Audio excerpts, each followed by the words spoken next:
Yo les gars, on se retrouve pour l'épisode 53 de ce challenge 1K tout 100K. Les dernières sessions, comme vous l'avez vu, se sont assez mal passées. L'objectif c'est de rester solide, on espère que la suite va mieux aller. Et aujourd'hui, on se retrouve pour des sessions en Omaha. Il y avait de l'Omaha qui tournait. C'était 2 tours de No Limit Hold'em, 1 tour d'Omaha. Je préfère prévenir, je ne suis absolument pas un joueur d'Omaha du tout. Ce n'est pas du tout ma spécialité. Je n'ai quasiment jamais joué d'Omaha. Tout ce que vous allez voir ici, tous les plays que vous allez voir, ne sont pas du tout à reproduire. Vous pouvez reproduire mes plays en no limit, je suis legit. C'est mon format, je maîtrise le truc. En Omaha, je ne connais rien. Voilà, donc vous allez probablement voir des dingueries. D'ailleurs, dites-moi en commentaire si le projet vous chauffe ou pas. Mais là au Mexique, il y a un format qui s'appelle le Mata Assess. C'est une variante très particulière qui n'existe que au Mexique. Et je me suis dit, pourquoi pas faire un petit hors-série où je m'entraîne sur le format et je joue un peu, histoire de voir autre chose. Dites-moi si ça vous intéresse, je vous laisse me dire en commentaire. Voilà, c'est parti, pensez à lâcher un like, à vous abonner, et on se retrouve tout de suite pour la session.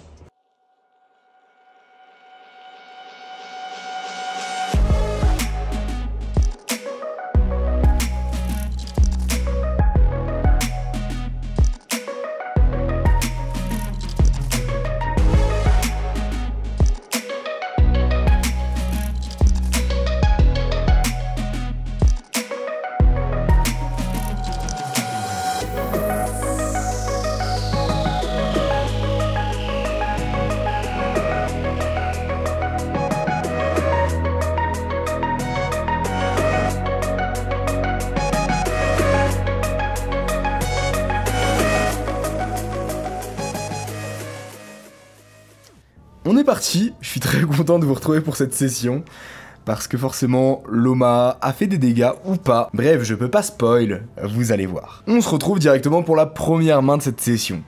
J'ai As-Roi 10-2, c'est une horreur à prononcer les mains, putain, quelle horreur. Et je suis UTG. Je décide de call, parce que la table elle est assez passive, souvent les mecs laissent aller voir un flop, et j'ai l'impression que ma main elle est quand même pas mal.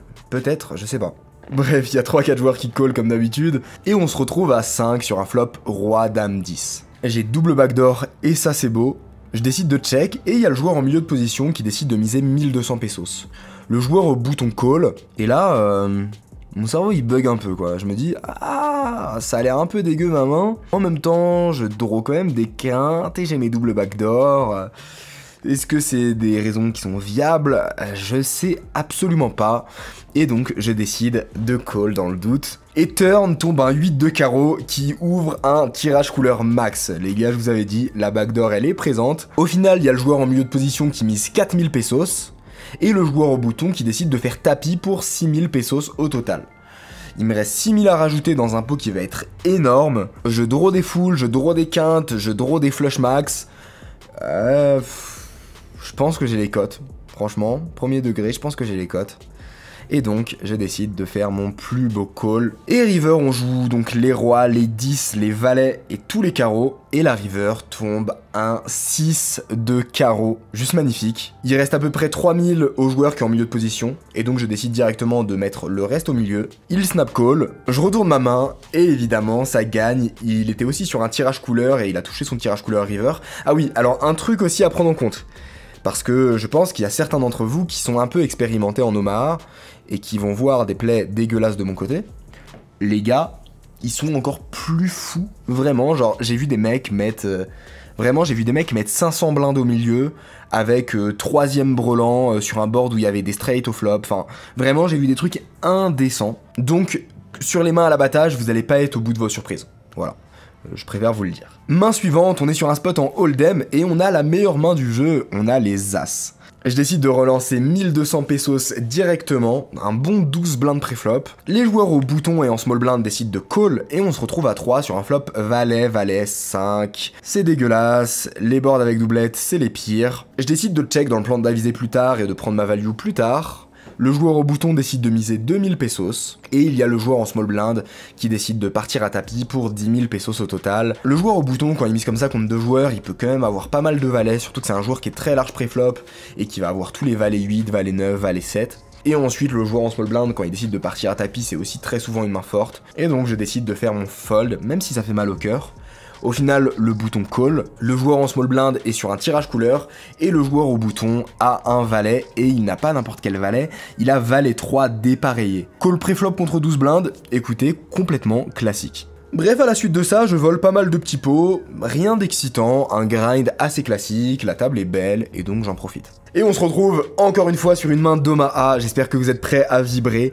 J'ai dame 8-9 en début de parole, et je décide de relancer 800 pesos. Est-ce que c'est bien? Je crois que c'est un open standard en début de parole. Après, j'aurais potentiellement pu limp pour aller voir un flop pour moins cher, étant donné que la table est passive. Au final, 4 joueurs me call, et on se retrouve à 5 sur un flop. 6-5-3 de trèfle, j'ai flush floppé. Est-ce qu'on doit être content? Je suis pas sûr. Et je décide de check en me disant que je pourrais prendre ma value turn et river dans tous les cas. Là, il y a le joueur à ma gauche en milieu de position qui décide de miser 3000 pesos. C'est un joueur qui justement ne sait pas trop jouer en Omaha. C'est une de ses premières parties en Omaha et il en faut un peu partout. Tout le monde fold jusqu'à moi et donc on se retrouve en heads up. Il lui reste 6000 derrière, donc 9000 au total. Je pense que l'option du call elle est pas envisageable, c'est soit je mets tout au milieu pour vraiment lui deny son équité s'il a des mains comme 6-6, 5-5, etc. Soit je fold. Pour le coup, je pense que ce joueur spécifiquement va être assez large, il comprend pas vraiment le format, il peut avoir énormément de mains comme 6-6, 5-5, 3-3, des flushs inférieurs, des quintes, et donc je décide de tout mettre au milieu. C'est parti, je fais tapis, il hésite un long moment, il réfléchit, il regarde le board, donc à ce moment-là je suis très serein parce que je sais que j'ai toujours la meilleure main, puisqu'il me recall rapidement avec une meilleure flush. Il call, on décide de run 2 fois les turn et river, et là je croise juste les doigts pour qu'il n'y ait pas de full qui rentre, parce que c'est très souvent un brelan dans sa range. Le premier run tombe brick, puis brick, magnifique, on en gagne au moins 1 sur 2, et le deuxième run tombe brick, puis brick. C'est parti, je retourne ma main, et là, il hésite un moment, et il regarde ses cartes, et il retourne As-2 de trèfle pour la flush max. Pourquoi il a hésité au flop, je ne sais pas. Est-ce que j'ai mal compris les règles, peut-être? Je ne pense pas. Bon bref, du coup on perd le coup. Voilà, j'ai vibré, j'ai espéré, j'ai eu des fortes émotions quand les turns tombaient. Tout ça pour qu'au final le mec retourne not floppé et on était card dead. Je regarde vite fait si je peux pas faire un truc avec mon 8 et mon 9 et... non, y a rien à faire. Bref, un peu dégoûté de perdre ce gros pot. Les mains suivantes vont être décisifs, mais on est encore très positif sur la session, donc pas de soucis. Et on se retrouve donc pour la dernière main de cette courte session. J'ai dame valet suité en milieu de position. Il y a un Mississippi à 300, small blind et UTG call, et je décide directement de les relancer à 1500 pesos. Les joueurs en small blind et UTG call, et on se retrouve à 3 sur un flop As, Dame 3, avec mon petit backdoor, assez sympa, les deux joueurs check, et ici je décide de check simplement parce que je vais avoir beaucoup plus d'intérêt à prendre ma value turn et river, ils peuvent complètement avoir des As dans leur range, et donc je peux vite me value cut si je commence à faire grossir le pot dès maintenant. Je décide de check, turn tombe un 6 qui ouvre mon tirage couleur, les deux joueurs check. Ici, ma dame est très souvent bonne, ils vont avoir des dames inférieures, des petites paires, des tirages, et donc je décide de miser 1500 pesos en value, j'ai pas besoin de mettre trop cher, si je mets trop cher, je vais juste tout faire fold. Au final, les deux joueurs me call, et river tombe un 8 de pique qui fait rentrer ma couleur, c'est parfait, et comme si ça suffisait pas à me rendre assez heureux, le joueur en small blind décide de reprendre l'initiative et de miser 4000 pesos. Le joueur UTG fold, il lui reste à peu près 5000 pesos derrière et donc forcément je mets tout au milieu. S'il call, on se met vraiment bien sur la session. Il hésite un moment et puis il finit par fold. Bon, on gagne quand même un gros pot. Au final, la table casse. Je finis cette session après 6 heures de jeu pour un bénéfice de 25 500 pesos. On se retrouve très vite pour la session d'après. Les gars, si vous êtes en train de kiffer cette vidéo, d'ailleurs vous voyez que je balance plus de vidéos en ce moment, n'hésitez pas à lâcher un like, à vous abonner, à donner de la force, ça fait méga plaisir. Et on se retrouve tout de suite là-dessus. Dès que la session commence, j'ai As-Valet en début de parole. Je décide de relancer 500 pesos, mais le croupier n'entend pas que je dis 500 pour dire que je relance 500, et donc il le prend comme un call. On commence bien, et ces coups-là, en général, ça finit assez mal, parce qu'on se retrouve dans des coups qui n'existent pas. Au final, le joueur au bouton call, et le joueur en small blind décide de relancer à 600 pesos. J'ai pas tendance à avoir du limp avec des mains comme As-Valet dépareillé, et donc je sais pas du tout si j'ai un call ou un fold. Je vais jouer en position, je vais pouvoir mettre pas mal de pression. En plus de ça, c'est un joueur qui est quand même assez actif, et donc je décide de call. On se retrouve sur un flop Roi 8-9 monocolore, complètement dégueulasse. Le joueur en small blind check, je décide de check, et le joueur au bouton décide de check. Turn tombe un 10 qui nous ouvre un tirage quinte, le joueur en small blind check encore, et franchement ici je suis pas sûr de gagner très souvent parce que c'est très facile pour eux d'avoir une petite paire qui se balade, mais pour autant, si je mets de la pression, ça va être difficile de défendre. Je pense pas qu'il va slow play flop plus turn, surtout sur un board aussi dynamique. Le joueur au bouton, pareil, c'est un joueur assez honnête, et donc je décide directement de miser en bluff, je décide de miser 1200 pesos, dans le but évidemment de mettre une grosse pression sur la river. Le bouton call, la small blind fold, on se retrouve en heads up sur la river qui est un 4 qui rentre la 4 flush. Je décide de miser directement assez cher pour mettre une grosse pression sur sa range, je décide de miser 4700 pesos, là-dessus il va juste pouvoir me payer avec un as, et une dame, peut-être un valet, et encore je pense pas qu'il va être très bien. Surtout ce joueur de profil. J'aurais eu une autre option possible qui aurait été de miser vraiment petit, juste pour faire fold les paires seules. Je pense que ça aurait été une meilleure option en réalité de miser petit, je pense que j'ai un meilleur ratio risque-récompense. Surtout étant donné que sa range elle est capée et qu'il a pas de double paire. Donc s'il avait des doubles paires, genre des mains comme 9 et 10, ça aurait été intéressant de miser très cher pour mettre de la pression dessus, mais étant donné que c'est des mains qu'il aurait sûrement raise à la turn, c'est pas ouf. Donc ouais, même si c'est intéressant pour mettre un maximum de pression, je pense pas que ça soit mauvais de miser très cher ici, je pense que miser petit, genre 1700, 1800, ça reste quand même plus profitable. D'ailleurs les gars, si vous voulez en savoir plus sur les aspects techniques, quand on va plus en profondeur comme ça que vous kiffez, et bah écoutez, rejoignez le canal Telegram, on fait ça tous les jours, je poste des mains, je réponds à des mains, enfin bref, on va loin dans le côté technique, donc le lien est en description, je vous invite à rejoindre le groupe dès maintenant. Après ça, je fais un petit changement de place pour avoir le joueur récréatif à ma droite, et on se retrouve avec une main très intéressante. J'ai roi 18 au cut-off, il y a Hugo qui misclick, qui pensait qu'il était en grosse blinde, et en fait il a limp UTG. Directement, étant donné que c'est mon pote, que je le kiffe et tout, je décide de relancer à 500 pesos pour bien le mettre dans la merde.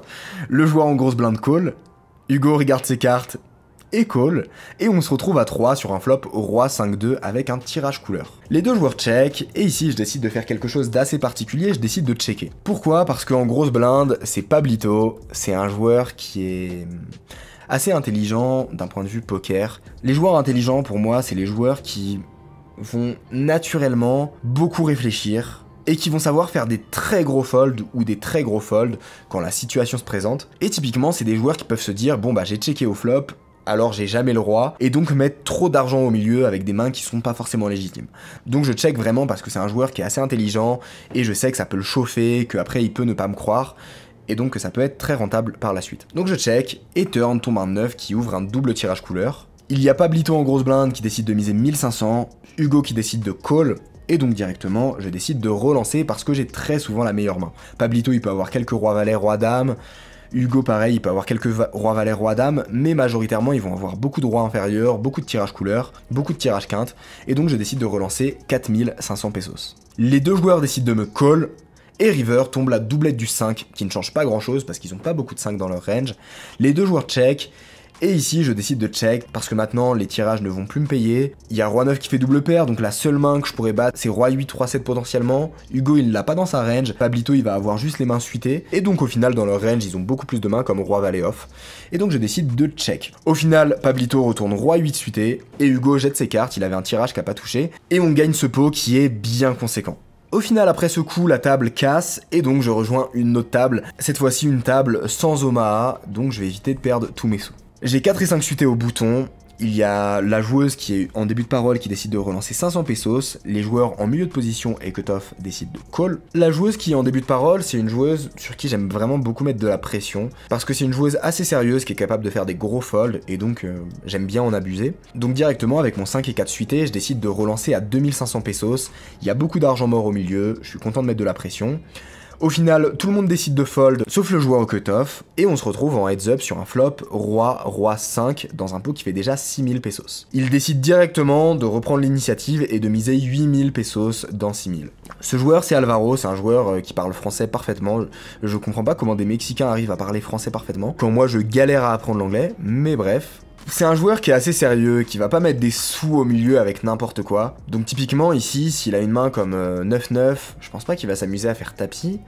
Pour autant, il peut le faire avec des tirages, parce que faire tapis avec un tirage ici, c'est pas faire n'importe quoi. Surtout que quand il check, il sait que je vais toujours miser, et donc ça peut être assez intuitif de faire ça avec un tirage. En plus de ça, il peut avoir énormément de mains comme 8 et 9, valet 10, dame valet, etc. Ces mains-là ont beaucoup d'équité contre moi, mais c'est juste que c'est un spot où je vois pas d'autres mains qui vont jouer comme ça. Je pense que s'il a une main comme Roi-Valet suité, il va toujours checker pour me laisser miser. Et donc ici, pour moi, je suis juste 100% du temps contre un tirage couleur.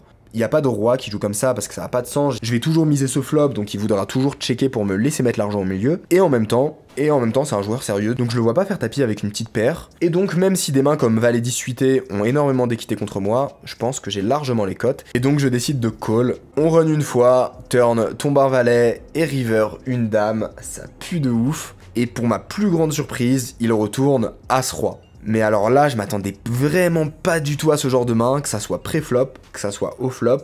Du coup, mon call, il est absolument dégueulasse. Je jette mes cartes. Il me dit alors, t'avais quoi? Je lui dis 5 et 4. Et il me tape dans l'épaule et il me fait arrête de dire n'importe quoi. Je regarderai dans le vlog. J'étais en mode ouais. Super drôle, super drôle. Donc voilà, au final, je me suis bien fait outplay. My bad, hein, j'ai mal analysé le profil.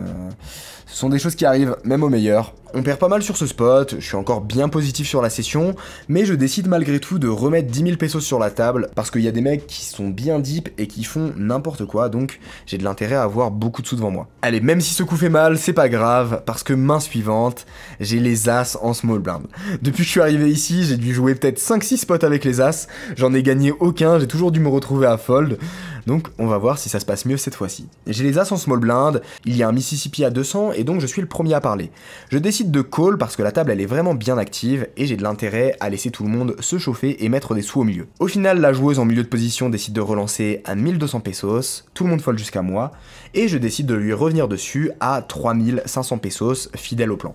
Elle hésite, puis elle décide de call, et je me retrouve en heads up sur un flop 8-5-4 avec un tirage couleur. Ici, j'ai vraiment énormément d'intérêt à value les mains comme 9-9, 10-10, Valet-Valet qu'elle peut avoir, aussi tous les 8 et 7, 5 et 6, 4 et 5, et bien sûr, toutes les mains comme Roi-Dame, As-Roi, Dame-Valet avec un tirage couleur. Je décide directement de miser 5000 pesos, elle hésite un moment, elle décide pas de call, elle ne décide pas de fold, elle décide de faire tapis pour un total de 15 000 pesos. Elle peut avoir énormément de mains inférieures qui font ça. Évidemment, je décide de call, on décide de run 2 fois les turn et river.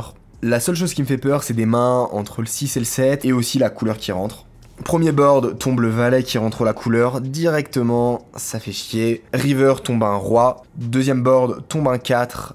Puis encore une fois un valet, je m'attends à partager une partie du temps, je retourne ma paire d'as, elle regarde et elle jette ses cartes, elle avait sûrement une paire de 9 ou une paire de 10. Et on se retrouve pour le dernier spot de cette session. On est bien positif sur la session, ce spot est décisif, soit on peut aller to the moon et faire une session de malade mentale, soit on peut finir sur une session beaucoup moins positive. J'ai as-dame au cut-off et directement il y a un Mississippi à 500 pesos, ce qui est l'équivalent quand même de 25 €, donc pour vous dire à quel point les tables sont gambling, ça met vraiment énormément de sous au milieu. Il y a 3 joueurs qui décident de call avant moi, et donc je relance à 2500 pesos. Là-dessus, le joueur au bouton décide de me relancer à 5000 pesos. Tout le monde fold jusqu'à moi, et le truc ici important à comprendre, c'est que 5000 pesos, c'est que 10 blindes quoi. Et le mec, il lui reste seulement 12 500 au total, donc en fait, il a à peine plus de 20 blindes. Parce que quand il y a une option, eh ben on se sert de l'option en référence pour calculer les stacks. Et donc ici, fold As-Dame, 20 blindes deep.